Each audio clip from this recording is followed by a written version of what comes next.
Excuse me, I'm so extra today.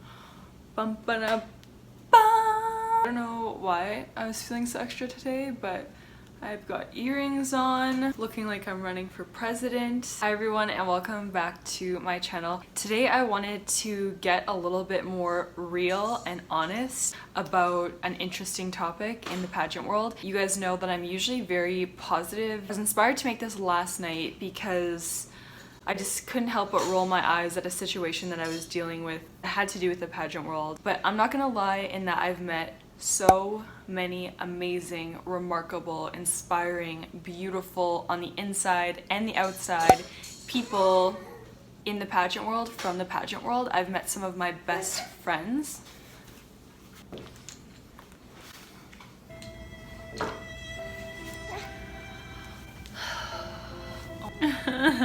I just want to live. So I'm gonna try my best to be serious in this video because it's like a serious video, but you guys know that Lily likes to throw in some twists here and there. What I was trying to say before was that I have met some of my closest, best friends either in pageants because they were fellow competitors or because I've helped them with training, but I've also met some of the most poisonous, toxic, terrible people in the pageant world. Like the most toxic people I've ever encountered have been from the pageant world.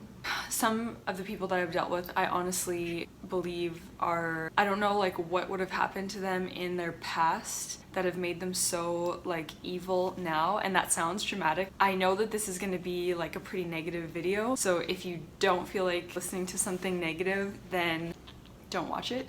But I just want to shed some light because I know that there are so many other girls who've experienced some of this stuff, and whenever I speak a little bit of truth on my Instagram stories, if you guys want to check out my Instagram, I share a little bit of pageant stuff there as well. Anytime I share something on my stories about the challenges of the pageant world or some of the negatives of the pageant world, I get a lot of girls and a lot of people reaching out to me saying thank you so much for shedding some light on this, because we always like to share the highlights, right? And like the highlights are what inspire us and keep us going, and it's all about the dream. Like for example, Miss Universe. Every woman in the pageant world, most women in the pageant world dream of being on that Miss Universe stage. They dream of wearing their country's name across their chest. Bless you. Bless you. And that's kind of the ultimate dream in the pageant world, is to go to Miss Universe. So we always focus on like those highlights, the amazing moments, but we don't always talk about the behind the scenes, the negativity, the craziness, the crazy people that you deal with. And let me tell you, there are a lot of crazy people in the pageant world. I feel like you actually have to be a little bit crazy yourself to compete in pageants. So what does that say about me? National directors of many pageants tend to be a little bit cray-cray. There's a lot of talk, a lot of craziness, a lot of BS. For example, when I was Miss Teen Canada 10 years ago, when I was Miss Teen, I had someone reach out to me about doing an event, like appearing at an event. It was just like a few-hour drive from where I was from, and so they said like, can you participate in this event? It's like a fashion show, whatever. And I was 16 at the time, and so I said like, yeah, that would be so amazing, and like that was pretty much it. And then I got a message, a Facebook message at that, not an email, not a phone call, a Facebook message from my national director tearing me apart, saying that basically, how dare I agree to an event and commit to an event without talking to her first. It was gonna make her look bad if I said I could go and then all of a sudden couldn't go for some reason, and it had to be approved from her, on and on and on, like absolutely tearing me apart. I've always liked to think that I'm pretty mature for my age. At the time I thought, first of all,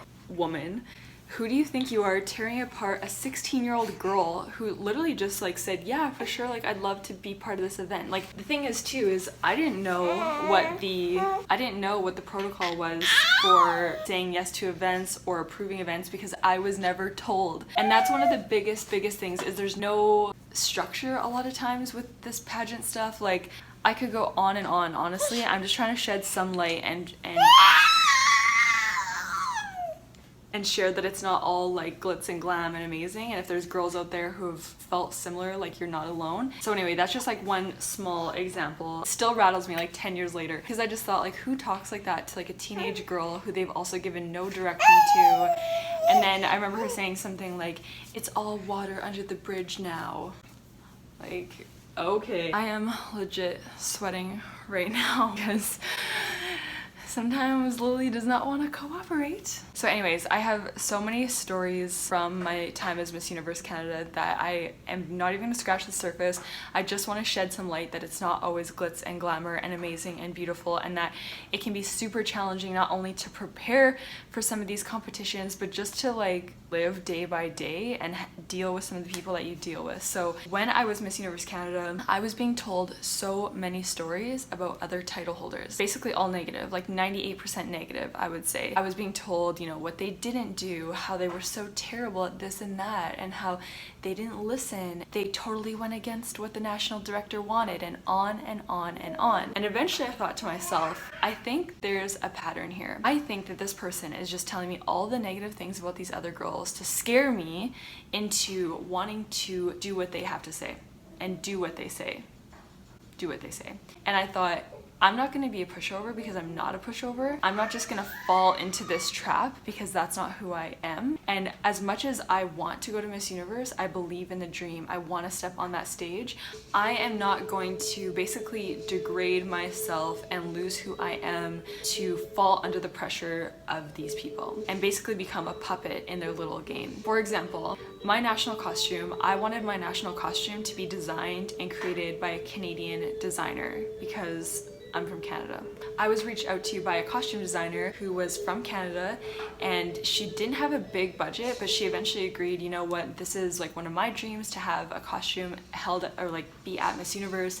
I am willing to take this out of my own budget and create this for you, and that's it. You don't have to pay anything. So I thought, awesome, this is amazing. I was back and forth with my national director, and it was a freaking gong show. It was so ridiculous. And before I finalized everything with her, I would go back and forth with him, and he'd say, oh, well, your costume is being made in Nicaragua. Here's the progress. And would literally send me little photos of like sequins. And it was like, okay, what progress? Like, what is this? What is this costume? Like, what is this thing? And I also knew that if it was made in Nicaragua, it was going to basically look like one of the South American or Central American countries' costumes, but like Canadian, like Ice Queen, which I thought was cool, but I was like, it wasn't what I was going for. I wanted something more genuine and authentic to Canada. And so what's actually funny is if you guys saw Lauren Howe's costume, which was the year after me, that was supposedly the costume I was supposed to wear. And so it's a cool costume, but very much festival, Central South American. Yes, see what I'm saying? Miss Universe was approaching, and there was no progress on this Nicaraguan made costume, so I said, let's just go ahead with this Canadian girl, and she was ready. She was also saying, time is ticking, like, if I'm gonna make this for you, I have to know now. And so I said, go for it. Like, I want it to be Canadian made. You've done amazing work. I liked my national costume. I don't know what you guys thought, and so that ended up being a decision I had to make because there was so much back and forth. I didn't see any proof of a costume being made.